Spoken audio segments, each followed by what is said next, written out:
ask you how to pronounce my last name. I was going to tell you, like, I know you don't know how to pronounce it. What's up? What's going on? You just tuned in to Underground Coaching. You're now underground with the kid. I am here with Robin Major-Oliphant. That is a hard name. But anyway. Hey, y'all. How y'all doing? Okay, she is the author of a book that, is this your first book published? That one is the first one. This is the first book published, okay? And it is From Pieces to Peace, Damaged Goods. And man, it's deep. Some deep stuff. Okay, so before we get into the book, okay, let's know about you a little bit. So, where are you from? So I am originally from Toledo, Ohio. For those of y'all who don't know where that is, it's in Northwest Ohio. So it's on your way to Detroit. I know y'all know where Detroit is. So yeah, it's kind of going anyway to Detroit if you're driving. So okay, yeah, all right. And how long have you been in Columbia? So I actually just got back to Columbia in August. I'm a military spouse, so we move around a lot. I've been in South Carolina off and on for about 11 years. 11 years. Okay, so let's get down to business. Okay. This is deep, you guys. This book is about you, about your life. Yes. It is nonfiction. A lot of people will read it and they'll message me and be like, wait, is this fiction or nonfiction? It is nonfiction. This is my life. Woo! So, yeah. I read the book, and it's a good book. And I have to admit, when I read the prologue, I was like, should I continue? Because I feel like this is too much. I have to look at this. Oh, yes. She's my coworker too, okay? She's my coworker too. Yes, we work together. Yes, we work together. And she talked about her book, and I was just like, wow. So for us to go months later after talking about this, and now I got my book in my hand of hers, and this is it. And I'm very proud of you. Thank you. I'm very proud of you. Thank you. That means a lot. And so I highlighted a couple things. Okay. I'm excited to hear what they are. Yeah, I highlighted a couple of things. Starting off, in the prologue, you didn't have a cookie color, you didn't have none of that. No. If I could describe it, about 15 years ago, I would tell people that I lived life behind the 8 ball. Like, my life was just, I spent it behind the 8 ball. What was supposed to be right always went left.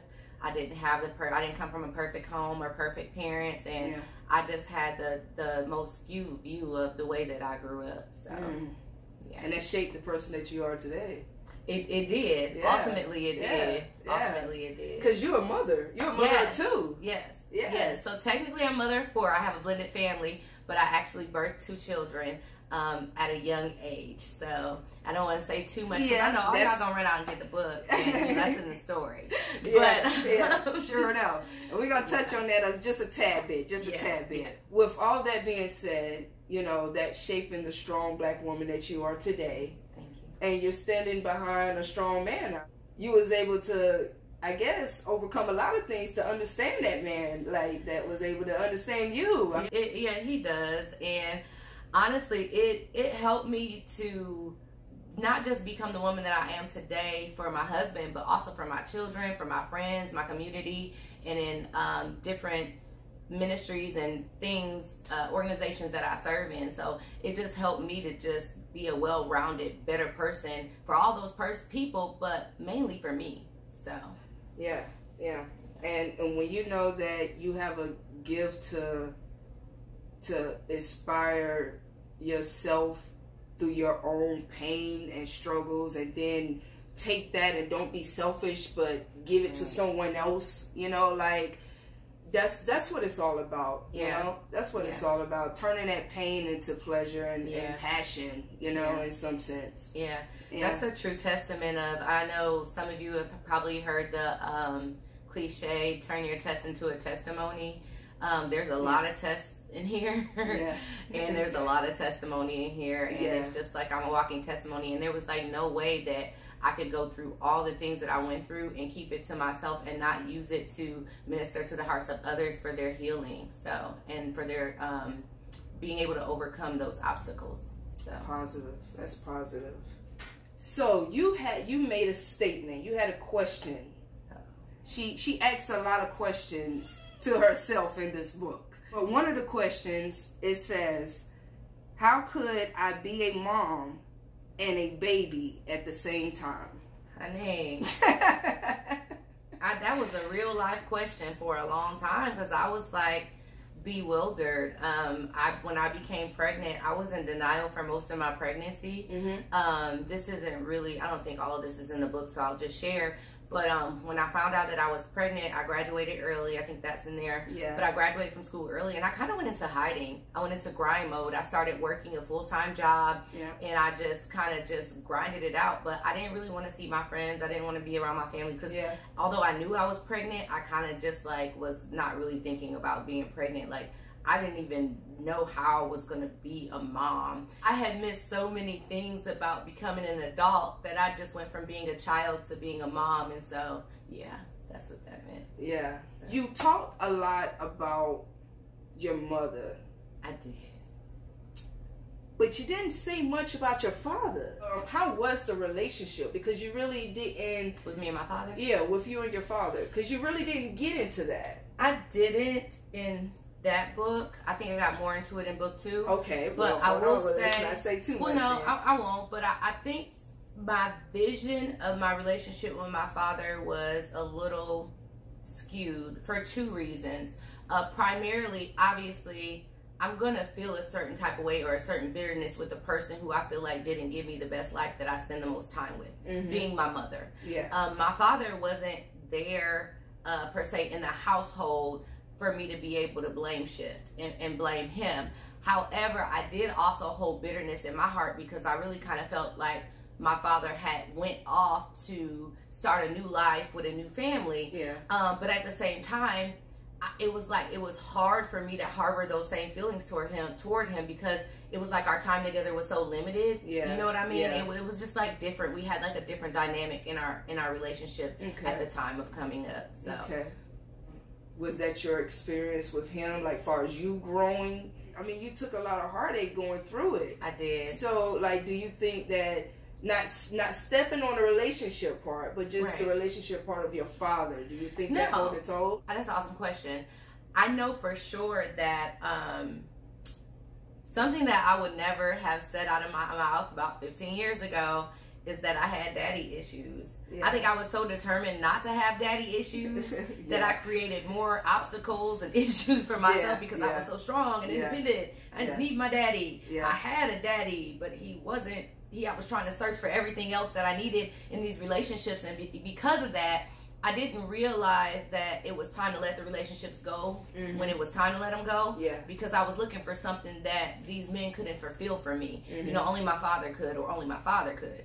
So it was just like that sort of thing. So I know that I did have daddy issues. So that created a lot. I created a lot of heartache for myself. It never, because of where I was too immature to receive the love that either one of my parents were trying to give me. Like, I was too bitter and so caught up in the fact that my parents weren't together and that my mom, you know, was always working. My mom worked her butt off for us. Like, we did basically raise ourselves, but it was because she was a single mom and she was trying to take care of 3 children. Like, but I didn't look at it like that. I was so selfish, and I was just thinking about the fact that I didn't have my mom. And then as far as my dad, you know, I couldn't receive the love that he was trying to provide for me, because I was too caught up in the fact that he got a whole nother family. He done had these other 2 kids, and they just got everything, and they had this nice big house, and, you know, I was so worried about all the stuff that I didn't have, that I didn't focus on what I did have. And I had 2 loving parents who did love me very much. It just was a whole different dynamic.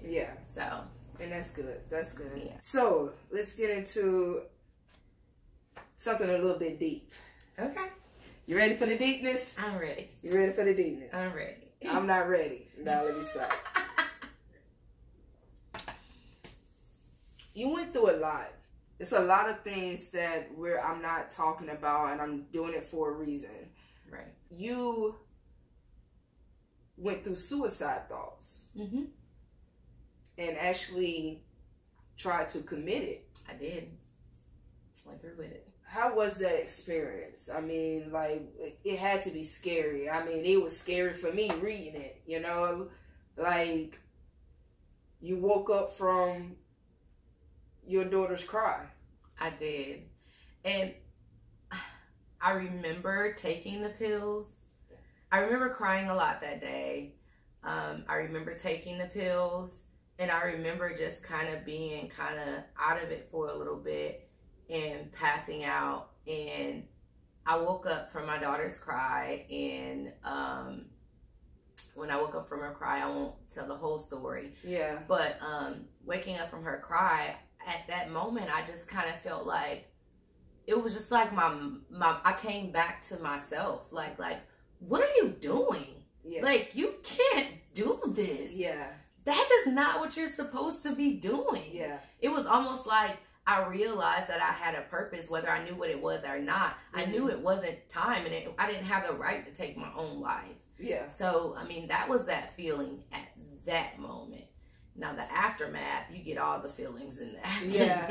Yeah. Yeah. That was my feeling in that moment. I was just like in shock, and I can't say I was mad at myself. I was just like, why? I was kind of confused with myself. Like, why would you do that? It was really weird to explain. Yeah. And anyone that is out there that's having those thoughts, I encourage you to please go seek help. And I'm going to try to find a 1-800 number that I'm going to put down in the description box that you can go, and you don't even have to go far. It's a good thing that you was able to find a way to express yourself through your pain, you know, because there's a lot of people that hold that in, and they don't know how to express themselves. Yeah. Before we close this out, I want to get on one more topic. I've been debating if I wanted to talk about this or not. It's up to you. You know? I think the Rodney situation. I knew that's what you were going to talk about. The Rodney situation. That's a whole situation. That's a whole situation. You know? It's a whole situation. It was. No, you know what? Let's not do that. You're gonna have to read about that. You're gonna have to read about that. You're gonna have to read about that, all right? But I will say this. Is that you have two beautiful daughters. Thank you. That I personally, they're both miracles. They both came out of painful relationships. Yeah. What can you say about that? I mean they're beautiful. They're beautiful, you know, babies that came through your pain. Right. What I can say about my oldest daughter, she is like my best friend. Like, I tell people and they think it's funny. I'm like, we grew up together. Like, that's my homie. But I'm not, you know, I ain't like that. I'm still a mom. But in all honesty, because I was so young, with her dad, there wasn't as much pain. It's so weird how my pain built up. It was like the more I built endurance to pain, the more pain I took on. Like, isn't that crazy? Like, I don't know. So you're a warrior. That relationship, it wasn't as painful. The most painful part about that relationship was the fact that the lack of ambition, I guess you can say, and I knew that I wanted more for my life, and so it doesn't really affect the way that I parent. It doesn't affect our relationship or anything like that, because I know there's a lot of people who feel like because their parents didn't work out that they're treated differently, but that didn't happen. As far as with my younger daughter, it doesn't the same. That was a more than painful relationship. It was almost detrimental. But I don't look at her and see pain. I look at her and see love. Like, I don't see anything but love. So I don't really even think about the pain when I look at my children. I just think about how we've overcome so much, because, you know, I had them so young. Like, been with me most of my adult life. So it's just like, I just see love in my kids. I don't really see the pain. That's beautiful. So. Robin, I am so happy that you came by and you are supporting Underground Cultures. Of course. And I am like excited about this book right here that I really want you guys to go check this out, because there is a second book that she is what? When is this book out? It's out. It's out. Yes. It's out. The second and third book is out. Oh, second and third. So yeah, so yes, y'all playing catch up now. Yes, so, yes. Okay, I got my second book, so yeah, I'm gonna be getting on that, and we're gonna actually hopefully do another one. Yeah, on the other ones. You know, so maybe we can come up with something. Like, anybody that grabs the book, we can do a little book group and like get everybody else involved. I'm down for that. Yeah, so that's cool. So how can they reach you? You guys can reach me on IG, Twitter, and Facebook at 12empower. That is ONE, the number 2, MPOWER.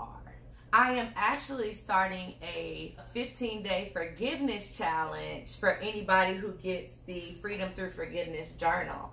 So if you follow me on Instagram, Twitter, or Facebook at 12empower, you can get more info on that. So if you get the journal, you can enter that 15-day forgiveness challenge for free.